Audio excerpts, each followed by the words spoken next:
OP Rajbhar ने चौंका देने वाला दिया बयान। बीजेपी में होने के बावजूद भी राजभर की नजरें अखिलेश यादव पर। राजभर ने मीडिया के सामने अखिलेश यादव का बता दिया चुनावी प्लान। राजभर बोले, अखिलेश यादव का मिशन 2024 नहीं बल्कि 2027 है। राजभर के इस बयान से बीजेपी हुई कंफ्यूज। आखिरकार राजभर किस पार्टी का दे रहे हैं साथ, चलिए आपको बताते हैं राजभर ने समाजवादी पार्टी को लेकर क्या दिया बयान।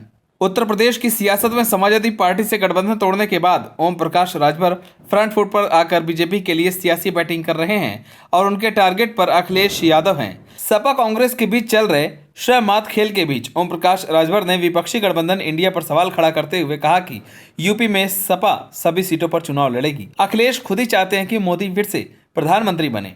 राजभर ये बात कई बार कह चुके हैं और एक बार फिर से दोहराया है। ऐसे में सवाल उठता है कि आखिर राजभर इस बार क्या सियासी संदेश देना चाहते हैं। बीजेपी नेतृत्व वाले एनडीए खेमे में दोबारा से एंट्री करने के बाद से ओम प्रकाश राजभर का पूरा फोकस अखिलेश यादव को यूपी में सियासी तौर पर कमजोर करने की है। ऐसे में राजभर की रणनीति अखिलेश यादव को उनके ही कोर वोट बैंक के बीच डिस्क्रेडिट करने की है। इसी के मद्देनजर वह अखिलेश यादव और उनकी पार्टी को बीजेपी के साथ खड़े करने का नैरेटिव सेट करते नजर आ रहे हैं। इसीलिए राजभर कहते हैं कि अखिलेश यादव खुद चाहते हैं कि मोदी फिर से प्रधानमंत्री बने। इसके लिए वो हर संभव कोशिश कर रहे हैं। राजभर कहते हैं कि अखिलेश हमेशा चाहते हैं कि बीजेपी मजबूत बनी रहे और वह मुसलमानों के बीच डर बनाए रखना चाहते हैं ताकि वे सपा के साथ बने रहें। इतना ही नहीं, राजभर ने आरोप लगाया कि सपा ने बीजेपी का डर दिखाकर और मुस्लिम वोटों के बदौलत यूपी की सत्ता में आई, लेकिन लाभ सिर्फ यादव बिरादरी को दिया। राजभर ने सवाल उठाते हुए कहा कि क्या अखिलेश और सपा के शासन के दौरान पिछड़े वर्ग के किसी व्यक्ति को नौकरी मिली है। हर कोई जानता है कि समाजवादी पार्टी के शासन के दौरान क्या हुआ और किसे फायदा हुआ। ओम प्रकाश राजभर ने कहा कि अखिलेश यादव कांग्रेस को मजबूत होने नहीं देना चाहते हैं। यूपी में अगर कांग्रेस मजबूत होगी तो सपा कमजोर होगी। इसीलिए अखिलेश खुद चाहते हैं कि बीजेपी मजबूत रहे और मोदी फिर से प्रधानमंत्री बने। राजभर ने कहा कि देखते हैं यूपी में सपा 65 नहीं बल्कि 80 सीटों पर लोकसभा चुनाव लड़ेगी, क्योंकि अखिलेश यादव का मिशन 2024 नहीं बल्कि 2027 है। इसीलिए अखिलेश एमपी से लेकर छत्तीसगढ़ और राजस्थान तक अपने प्रत्याशी उतारे हैं।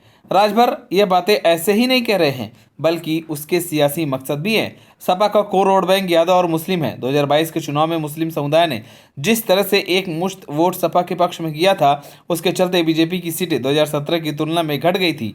इतना ही नहीं, करीब 25 लोकसभा सीटों पर बीजेपी सपा से पीछे रह गई थी। ओम प्रकाश राजभर इस बात को जानते हैं कि 2022 की तरह ही मुसलमानों ने अगर 2024 में भी एक मुश्त वोट सपा को देते हैं तो फिर कई सीटों के समीकरण बिगड़ सकते हैं। ओम प्रकाश राजभर यह भी जानते हैं कि मुस्लिम वोटों को अलग किए बिना सपा को कमजोर नहीं किया जा सकता। इसीलिए राजभर की रणनीति अखिलेश और उनकी पार्टी सपा को बीजेपी के साथ खड़ा कर मुस्लिमों के बीच डिस्क्रेडिट करने की है। राजनीतिक विश्लेषज्ञों की माने तो मुस्लिम मतदाता सब कुछ बर्दाश्त कर सकते हैं, लेकिन बीजेपी के साथ मिली भगत नहीं। यूपी में बसपा से मुस्लिमों के दूर होने के पीछे एक बड़ी वजह यह भी रही कि मायावती का बीजेपी के प्रति सॉफ्ट रुख अपनाना। सपा नेता इसलिए बसपा को बीजेपी की बी टीम का आरोप लगाते रहे हैं।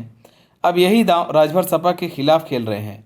आप सभी को क्या लगता है, ओपी राजभर के बीजेपी में आने से कुछ बड़ा बदलाव देखने को मिलेगा या नहीं? हमें कमेंट कर ज़रूर बताएं। अगर आप नए हैं तो हमारे चैनल को सब्सक्राइब करें।